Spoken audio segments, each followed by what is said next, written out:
bienvenue sur une nouvelle vidéo sur la chaîne et aujourd'hui, je réaccueille une seconde fois, Akisama qui avait déjà, rejoint, le podcast. Comment tu vas? Salut, ça va très bien et toi? Eh ben super, merci et si les auditeurs, n'ont pas, écouté le podcast, je les invite, à y aller et tu es de retour sur la chaîne parce qu'on l'avait déjà vu lors du podcast, mais tu maîtrises super bien la collection Artefact et aujourd'hui, on va s'attarder, particulièrement sur un événement qui est en cours et qui est, ultra intéressant. Ouais, exact, c'est l'annonce du forging de la OG Genesis Dunk, donc la nouvelle paire de chaussures de Artefact, avec Nike. Est-ce que tu peux nous raconter, bah, un petit peu l'histoire de cette, paire qui était un NFT, je crois, à la base? Oui, c'est ça, exact, donc là, l'événement, qui est en train de se passer, qui a commencé, le 18 octobre et qui finit le 30 octobre, c'est le forging de la paire de la Dunk, mais cette paire, à la base, c'est une chaussure virtuelle, donc qui a été distribuée sous forme de NFT dans un premier temps par Artefact. Et de base, on ne savait pas trop ce que c'était. C'était délivré sous une forme de box, qui était une loot box, qui était à ouvrir, et à dévoiler. Et c'est au fur et à mesure du temps que la box s'est dévoilée avec différentes quêtes et cetera. Enfin, Artefact avait fait des quêtes, autour de ça pour pouvoir rendre la chose un peu plus, ludique. Et en fait, ce qu'on a dévoilé, au final dans la box, c'est la CryptoKicks Dunk. Donc du coup, la fameuse paire qu'on peut aujourd'hui forger, mais qui était entièrement digitale et virtuelle. Et ce qui s'est passé, c'est qu'il y a eu beaucoup de spéculations sur le fait qu'elle allait être forgeable ou pas, donc c'est-à-dire matérialisée dans le monde réel à travers une chaussure réelle et physique. Et au final, c'est ce qui a été annoncé là il y a quelques jours, pour l'événement, et c'est quelque chose de très attendu par la communauté et surtout pour les sneakerheads. Ouais, donc quand tu emploies le mot, forger ou forging, en gros, on va transformer le NFT virtuel en vrai basket, en fait? Voilà, c'est ça. C'est vraiment, les possesseurs de NFT qui pourront forger la chaussure, donc c'est-à-dire la commander, en gros. C'est vraiment le même principe. Là, c'est plutôt même une précommande parce que la livraison ne se fera pas tout de suite. On en parlera tout à l'heure. OK. Donc si aujourd'hui je suis intéressé par la OG, Genesis, je dois acheter du coup le NFT qui était dans les loot box, par le passé, mais qu'on peut retrouver sur OpenSea parce que certains revendent le NFT, hein, c'est bien ça? Oui, voilà, c'est ça. Donc il y a 2 façons d'obtenir, le NFT qui permettra de précommander, la paire de chaussures. C'est, tout d'abord, ben, soit d'acheter la fameuse loot box qui a été donnée dans un premier temps, aux possesseurs de Clonix, donc qui est toujours disponible, sur OpenSea. Donc on peut l'acheter et ensuite l'ouvrir, la faire reveal directement sur le site de Artefact. Ou sinon directement aller récupérer, une paire de chaussures qui a déjà été reveal en version digitale NFT sur OpenSea également. Donc voilà, ce sont les 2 possibilités. La chose à savoir, c'est que dans la loot box, de base, il n'y avait pas que la paire, de Dunk, il y avait aussi un petit objet qu'on appelle le Vial Mint. Et donc du coup, quand on ouvrait une box, on avait la chaussure avec le Vial Mint. Donc pour les personnes qui hésitent entre acheter la loot box ou la paire de chaussures seule, il faut savoir que si on prend la loot box, il n'y aura pas que la paire de chaussures, il y aura également ce Vial qui a des fonctionnalités particulières. OK, et la loot box, c'est la monolithe, c'est ça? Exact. Donc oui, je dis lootbox depuis tout à l'heure pour un peu, rendre le terme plus simple. Mais oui, c'est la monolith, donc qui s'écrit, MNLTH. Donc ils l'ont écrit, de façon assez abrégée en retirant les O, et cetera. Donc c'est ça, c'est le nom du NFT. OK, donc si j'ai un NFT, je peux commander, forger du coup la Dunk et il me semble que j'ai vu d'autres coloris. Donc il y a pas que les blanches, hein, c'est ça? Oui, c'est ça, exact. De base, quand ils ont sorti le NFT de la Dunk qui a été reveal, elle était tout d'abord en blanc et ils avaient proposé cette fonctionnalité justement d'ajouter les mines viales que j'ai évoquées juste avant dans la paire de chaussures afin de lui donner un design qui correspond, au DNA des clones. Bon là, je parle un peu pour les connaisseurs, mais ceux qui savent, ils comprendront. Et ce qu'ils ont fait en fait, c'est au lieu de proposer le même principe, avec, la paire physique, ils ont sélectionné des coloris. Donc du coup, il y aura 3 coloris pour la version physique, donc qui sont, la OG en blanc et bleu, la Clonix en noir avec, le swoosh, rouge, et la Void tout aussi en noir, mais avec le swoosh violet. Donc c'est les 3 coloris qui seront disponibles à commander. OK. Et est-ce que les 2 autres coloris, du coup, les 2 noirs, noir et rouge, noir et violet, on peut aussi les commander avec le NFT dont on parle depuis le début? Ou est-ce qu'il y a d'autres manières aussi de les avoir? Oui, alors en fait, même si, la paire de chaussures est blanche sur le NFT, ce n'est pas pour autant qu'on peut commander uniquement la paire OG, colorway OG, donc la couleur blanche et bleue de la version physique. On a également accès aux 2 autres coloris, donc, la Clonix en noir et rouge et la Void en noir et violet. Le truc, c'est qu'ils ont donné également la possibilité aux possesseurs de Clonix d'accéder à cette vente, même s'ils ne possèdent pas le NFT de la Dunk. Donc, c'est-à-dire que si je possède un NFT de Clonix, je peux également commander la couleur Clonix de cette chaussure en version physique, donc la noire et rouge.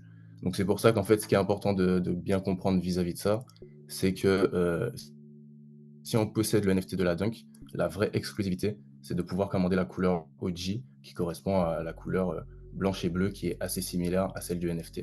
OK, donc moi, par exemple, si j'ai pas le NFT, mais que j'ai un clone, beh, je peux commander 2 paires, ou une d'ailleurs, noir et rouge qui est le colorway, Clonix. Oui, c'est ça. Après, il y a des quantités en fonction de la possession du NFT, mais sans rentrer dans les détails, en fait, oui, c'est ça. Si tu possèdes un Clonix, tu pourras avoir accès à la couleur Clonix uniquement, mais si tu possèdes la paire de Dunk en NFT, tu pourras avoir accès à toutes les couleurs. OK, super. Et est-ce que c'est gratuit ou est-ce que les les baskets sont payantes? Oui, c'est un point important parce que du coup, pour, ceux qui ne savent pas, à la base, le monolithe, donc la loot box qui a été donnée, qui a ensuite donné accès au Dunk, a été offert aux possesseurs de Clonix. Donc c'est-à-dire que si tu possédais un Clonix, tu as gratuitement reçu le NFT de la Dunk et ensuite, aujourd'hui, vu qu'il propose le forging, donc il le propose à un coût parce que dans un premier temps, elle avait été donnée gratuitement. Mais pour les personnes, qui n'ont pas reçu le monolithe ni la Dunk, bah, en fait, ils ont dû l'acheter donc dans un premier temps. Donc là, le coût peut être différent en fonction de si vous avez eu le monolithe gratuitement ou si vous devez l'acheter pour pouvoir ensuite avoir accès à la paire. Mais il faut savoir une chose, c'est que dans tous les cas, la paire sera à 222 $, ce qui correspond à 0,14 Ethereum au cours actuel.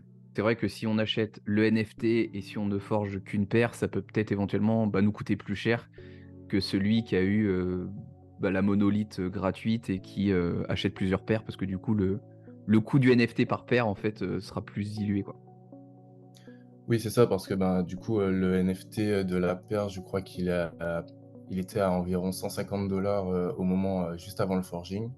Donc, si une personne qui n'avait pas du tout le NFT et qui souhaitait acheter juste la paire OG, par exemple, et donc pour y avoir accès, devait acheter le NFT, eh ben, ça lui revenait à peu près 150 plus les 200 $ de la commande, donc environ 300-350 $ quoi. Juste pour la paire, là où ouais, elle revient beaucoup moins cher pour ceux qui avaient déjà le NFT à l'avance. Est-ce qu'on a un temps pour les forger d'ailleurs? Ça a commencé le 18 octobre et c'est jusqu'au 30 octobre. Mais ce qui est intéressant, c'est que cette fois, ils n'ont pas fait uniquement un forging, vu qu'en fait, il y a trois couleurs différentes avec des accès différents, comme je l'ai dit juste avant. La OG qui est vraiment pour les possesseurs du NFT, de la Dunk. La Clonix qui est pour les possesseurs du NFT de la Dunk, mais également ceux qui ont un Clonix.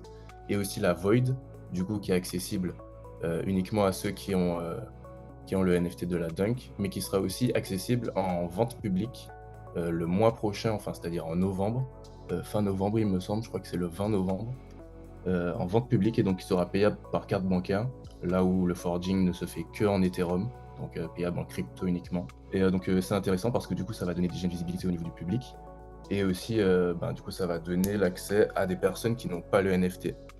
Donc même si vous n'avez pas le NFT, vous pourrez avoir accès à la couleur Void, qui correspond à la paire noire et avec le swoosh violet, en vente publique le 20 novembre. OK, et disponible du coup sur quoi? Sur le site de Nike, d'Artefact? Alors pour l'instant, il n'y a pas eu beaucoup d'informations vis-à-vis de ça, c'est juste indiqué que il y a cette date-là avec le nom de l'événement dans OK, le tweet de Artefact, mais à côté de ça, on n'a pas plus d'informations pour l'instant. OK, super.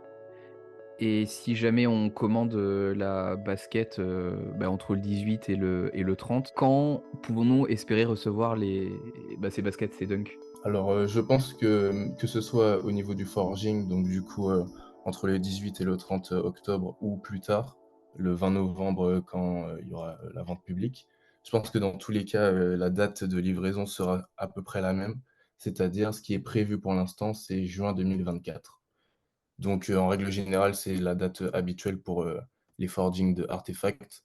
Environ, 8 à 12 mois pour la livraison de la précommande. OK, donc si on commande maintenant, on les aura probablement l'été prochain. C'est ça, si tout va bien. Pour revenir, sur les NFT, du coup qu'on évoque depuis tout à l'heure, et qu'on mettra à l'écran de la Dunk OG, Genesis, est-ce qu'il nous donnera d'autres utilités par la suite ou ça ne servait qu'à ce forging, dont on parle aujourd'hui?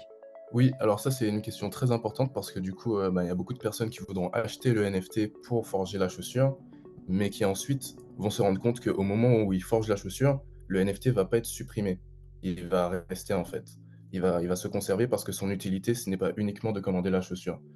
Il n'y a pas eu énormément d'annonces, à ce niveau-là, donc c'est beaucoup de spéculation. Mais, dans tous les cas, le principe de la Dunk, de base, c'est d'être un NFT et donc d'être une chaussure virtuelle. Et donc dans ce principe-là, c'est d'abord un wearable digital. Donc, c'est des vêtements pour, enfin un vêtement digital, donc un vêtement pour, notre personnage, notre Clonix. Donc, je pense que dans un premier temps, le NFT n'est pas supprimé pour cette raison, parce que le NFT servira toujours pour les Clonix. Donc du coup, je sais que Artefact travaille sur, un espace pour personnaliser directement son clone et lui mettre des vêtements qu'on possède en NFT. Donc du coup, les Dunk feront forcément partie de cet écosystème-là. Et donc l'utilité du NFT, ce sera de pouvoir l'équiper sur son Clonix, qui est un autre NFT. Ensuite, une spéculation, c'est que il y a eu, euh, il y a eu quelques détails en fait qui ont été écrits dans la FAQ de Artefact qui laissent penser que en fait ces trois couleurs sont uniquement les trois premières couleurs de la Dunk et que par l'avenir ils vont sortir des nouveaux modèles de Dunk qui seront également accessibles avec le NFT Dunk. Donc du coup le NFT Dunk est vraiment utile dans un sens de passe ou d'accès à une prévente en fait en, en exclusivité quoi. OK, ouais, super intéressant. Ce serait un peu comme une, je vais vulgariser, mais, une carte de fidélité qui permettrait d'accéder à une vente privée, avant la masse, quoi, en gros. Oui, c'est ça exactement. C'est vraiment le NFT qui servira à accéder à différentes couleurs de chaussures au fur et à mesure. OK, beh, écoute, c'est super clair. Moi, je pense que je t'ai posé, toutes les questions que j'avais parce que c'était pas clair pour moi non plus. Est-ce qu'il y a d'autres éléments que tu voulais, rajouter qu'on n'aurait pas abordés? Non, je pense qu'on a vu à peu près l'ensemble. Après, il y a le détail du skin vial, qui est assez complexe à expliquer, mais qui aura aussi une utilité et dans le forging, je veux dire, dans sa création physique, puisque ce sera aussi un objet de personnalisation pour la chaussure physique et pas uniquement pour la chaussure digitale sous forme de NFT. Il y a cette nuance-là, mais je trouve que c'est assez complexe à expliquer, donc je préfère pas trop me lancer dans ça. Non, bah, je pense qu'on a déjà débroussaillé, ce système de forging qui était pas forcément en plus, compris de toute la communauté donc je pense qu'on aura aidé, pas mal de personnes qui se posaient les questions et à la limite, on fera peut-être une autre vidéo, spécifique sur le skin, Vial, afin de rentrer un peu plus dans le détail. Ouais, je pense que particulière pour le skin vial, ça pourrait être bien. Bah, de toute façon, on se retrouvera sûrement, dans une autre vidéo qui reparlera, encore d'artefacts et puis je te remercie, Akisama d'être repassé, sur la chaîne. J'espère que c'est la première vidéo d'une longue série, pour simplifier la compréhension de tout cet écosystème Yes, merci, c'est un plaisir. et on se dit à la prochaine. Salut.